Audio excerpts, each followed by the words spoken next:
नमस्कार दोस्तों। आ गया हूं आपको आज का नया वीडियो कि बाजार में शेयर्स को कैसे खरीदना है, कैसे एनालिसिस करना है। एकदम बेसिक चीज़ें हैं। screener.in पे जाना है हमें। जिस कंपनी के बारे में जानकारी लेनी है उस कंपनी को टाइप करना है। उस कंपनी की का जो फिगर है वो सबसे पहले हमको प्रॉफिट एंड लॉस वाले प्लेस पे जाना है और इस कंपनी का हमें डेटा देखना है। ठीक है, तो इस डेटा में हमें बेसिकली सबसे पहला चीज़ जो देखना है वो है सेल्स। कंपनी का सेल्स जो है वो कंटिन्यूअस बेसिस पे इंक्लाइन मोड पे होना चाहिए। ठीक है, कंटिन्यूअस ये बढ़ते रहना चाहिए। राइट, आप देख लो इसका जो पैटर्न है वो हमेशा पॉजिटिवनेस पे होना चाहिए। इससे कंपनी का ग्रोथ का आपको मोटा मोटी आइडिया मिल जाएगा कि कंपनी कंटिन्यूअस अच्छा वर्क कर रही है। ठीक है, हर साल इसका क्या प्रमोशंस हो रहा है, कितना पैसा ये बाजार में कमा रही है, ये आपको देखना है। फाइनली सेल्स के अकॉर्डिंगली ही इसका आपका प्रॉफिट क्रिएट बनता है। आफ्टर टैक्स देने के बाद कंपनी को प्रॉफिट क्या जनरेट हो रहा है। तो प्रॉफिटेबिलिटी जो है वो आप देख रहे हो, ये जैसा आज सेल्स भी जब पॉजिटिव नोट पे है दैट मीन्स प्रॉफिट भी पॉजिटिव नोट पे कंपनी का होना चाहिए। ठीक है, जब ये कंप्लीट हो जाता है इसके बाद हम लोग देखते हैं कि इस पार्ट में कस्टमर ने कंपनी ने बोरोइंग्स कितना कर रखा है, मतलब बाजार से पैसे कितने उधार ले रखे हैं। तो यहाँ पे भी आप देख रहे हो कि कंपनी ने मार्च 2021 तक 1093 करोड़ रुपए के आसपास आपने बाजार से इन्होंने उठा रखा है। ठीक है, लेकिन इसको सेव करने के लिए सेफ साइड में कंपनी के पास रिजर्व्स भी आप देख सकते हो कि 12,710 करोड़ रुपए इसको रिजर्व करने के लिए, मतलब कभी भी वो सिनारियो क्रिएट अगर होता है तो कंपनी आसानी से इस डेप्ट को वो रिकवर कर सकती है। तो कहीं ना कहीं कंपनी डेप्ट फ्री है, बहुत ज़्यादा इस पर डेप्ट नहीं है। ठीक है, ये दो चीज़ें जो मैंने आपको बताया, सबसे पहले ये सबसे मिनिमम जो क्राइटेरियाज हैं, ये दोनों को तो आप लोग किसी भी कंपनी के सेक्टर्स कंपनी का जब आपको चेक करना हो स्क्रीनर में जाके पहले ये दोनों पहले आप चेक कर लो।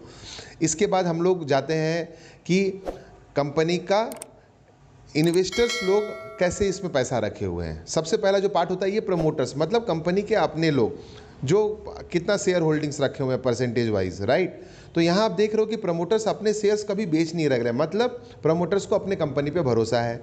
फॉरेन इन्वेस्टर्स जो है उसके नीचे वाले पार्ट पे आप देख रहे हो, जो फॉरेन इन्वेस्टर्स हैं उन्होंने कितना पैसा लगा रखा है, कितना पैसा इन्वेस्ट करते जा रहे हैं।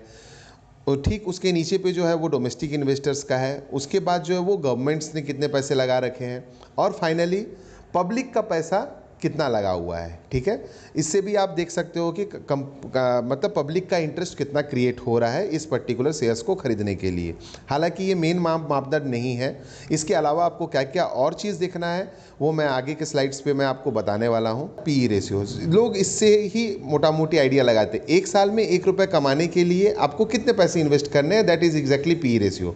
अगर मैं बैंक के हिसाब से अगर समझूँ, बैंक अगर 5% का इंटरेस्ट जनरेट कर रही है तो 100 रुपये लगाने के बाद अब मुझे 105 रुपये मिलेंगे। दैट मीन्स मेरा प्रॉफिटेबिलिटी जो है वो 5 रुपये का क्रिएट हो रहा है after 1 years investing of 100 rupees. तो पी रेशियो क्या हो गया, P ratio is pricing 100 by earnings, मतलब आपने 5 रुपये कमाए, 100 बाई 5 माने 20, इन अ ईयर आपको 1 रुपये कमाने के लिए 20 रुपये की आवश्यकता है। ठीक है, तो यहाँ पे अगर 100 रुपये अगर हमने बैंक में लगाया और इसको मैंने 5 टाइम, सपोज 20 के नोट मैंने 5 जमा किए, मतलब हमारा जो यहाँ पे रेशियो जो क्रिएट हो रहा है वो 20:1। राइट, तो पी रेशियो हमको 1 रुपये के हिसाब से ही सारा समझना, मतलब 20 रुपये आपको लगाने एक साल में कमाने के लिए। नाउ शेयर्स एक बहुत अच्छा जगह है जहाँ पे आप आसानी से पैसा बना सकते हो, बशर्ते आपको पता होना चाहिए कि पैसे को कैसे और कहाँ इन्वेस्ट करें। ठीक है, अगर आप एक लैपटॉप भी खरीदने जाते हो तो आप देखते हो मुझे 4-5 दुकान में आप तो उसको सर्च करते हो, तो उसको मैं कैसे अलग अलग कंपनी से उसको मैच कराऊँ, उसको मैनेज करवाऊँ, वो मैं आपको थोड़ा सा यहाँ दिखा देता हूँ।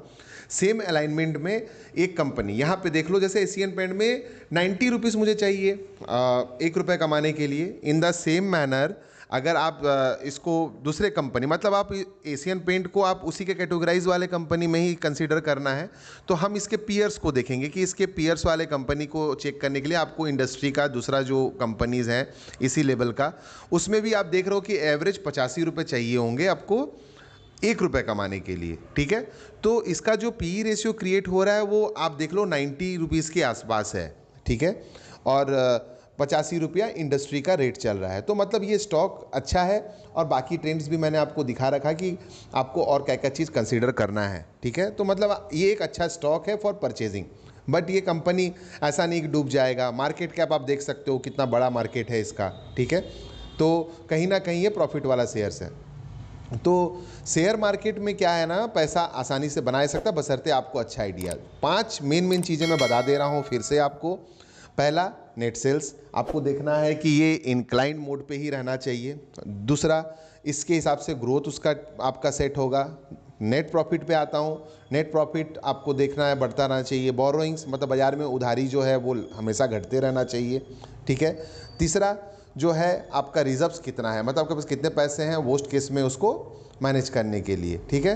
तो डेप्ट, बहुत जन डेप्ट रिजर्व रेशियो निकाल के चेक करते हैं, बहुत जन इक्विटी शेयर्स रेशियो निकाल के चेक करते हैं, बट उतना आप लोगों को जानने की ज़रूरत नहीं है समहाउ अभी फ़िलहाल। मैं एकदम बेसिक्स चीज़ें बताया हूँ, आने वाले वीडियोज़ में और भी आपको अच्छी चीज़ें बताऊँगा, ठीक है। प्रमोटर्स का होल्डिंग्स मैं भूल गया। प्रमोटर्स अगर अपना शेयर रख रहे हैं तो मतलब ये कंपनी पे उसको खुद पे भरोसा है और आप भी उस पर भरोसा कर सकते हैं। अगर प्रमोटर्स पैसे निकाल रहे हैं तो आप उस पर भरोसा नहीं कर सकते। यहाँ अगर आपको वीडियो मेरा पसंद आया हो तो शेयर्स ज़रूर करें और प्लस सब्सक्राइब का बटन दबाए रखें।